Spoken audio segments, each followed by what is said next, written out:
군사건 총괄 군형사 전문 변경식 변호사입니다. 군사건 중에서 정말 사소한 실수로 인생 전체가 바뀌는 범죄가 있습니다. 바로 상관모욕죄인데요. 욕설 하나, 말투 하나, 단어 하나가 형사와 징계, 인사 문제로 터질 수 있습니다. 그런데 많은 분들이 모르고 계신 게 있습니다. 상관모욕은 단일 범죄가 아니라 두 가지 형태로 나뉜다는 사실. 상관 앞에서 직접 욕하거나 조롱하는 상관 면접 모욕죄가 있고요. 상관이 없는 자리에서 말이 전달되어 성립하는 상관 공연 모욕죄.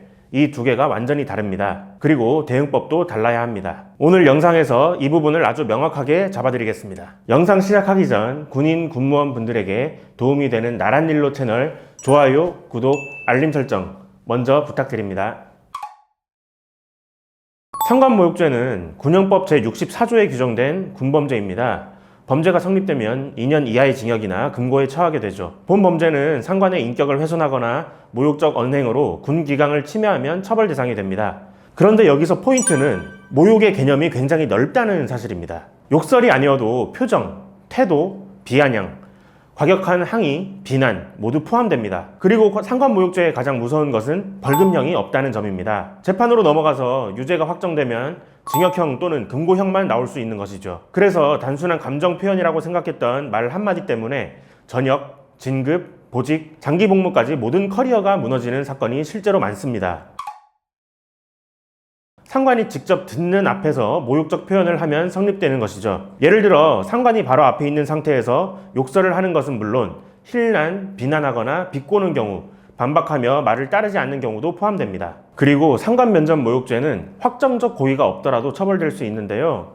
즉 미필적 고의만 있어도 성립될 수 있는 범죄입니다. 즉 미필적 고의라 함은 결과 발생에 대한 가능성을 인식하면서도 그 결과가 일어나도 어쩔 수 없다 라는 이제 결과에 대한 용인을 가지고 행위를 하는 것을 말하는데요. 예를 들어서 술 취해서 그랬다, 감정적으로 튀어나왔다, 농담이었습니다. 이런 말들은 다 소용이 없습니다. 상관 앞에서 인격적 모욕이 있었다고 평가되면 면접 모욕으로 입건되니 정말 유의하셔야 하겠습니다. 사실 상관모욕죄의 대부분이 공연모욕죄인데요. 상관모욕은 상관 앞에서만 성립하는 게 아닙니다. 상관이 없는 자리에서도 성립하는데요.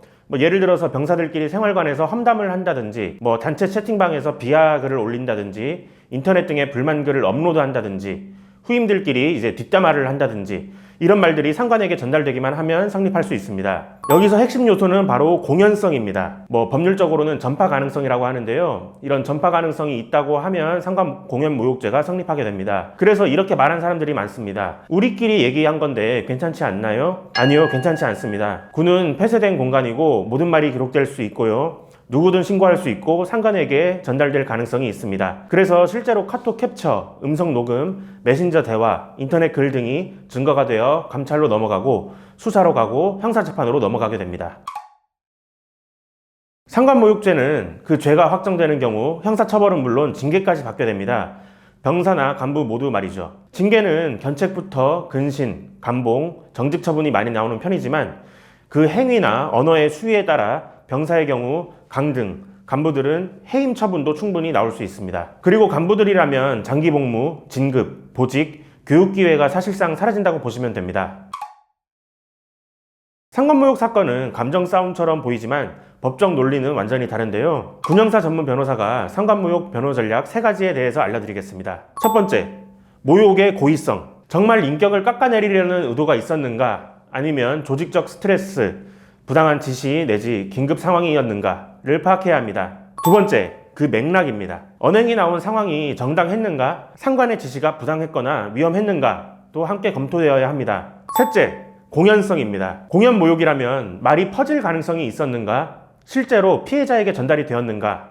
전달 과정이 합리적이었는지를 따져봐야 합니다. 이렇게 사건에 대한 각도를 다각적으로 잡아가면 상관모욕이 아니라 단순 의견 표명 내지 감정적 반응, 분쟁 상황으로 해석될 가능성이 생깁니다. 그리고 이런 방향으로 틀어야 형사사건 내지 징계사건 모두에서 방어가 가능하게 됩니다. 짧은 말 한마디지만 결과는 결코 가볍지 않습니다. 이미 문제가 생겼다면 그 순간부터 시간 싸움이고 진술 하나하나가 결과를 결정합니다. 혼자 고민하지 마시고 조기에 전문가와 방향을 잘 잡으시기 바랍니다. 도움이 필요하시면 군형사 전문 변호사, 저 변경식 변호사가 도와드리겠습니다. 지금까지 나랏일로였습니다. 감사합니다.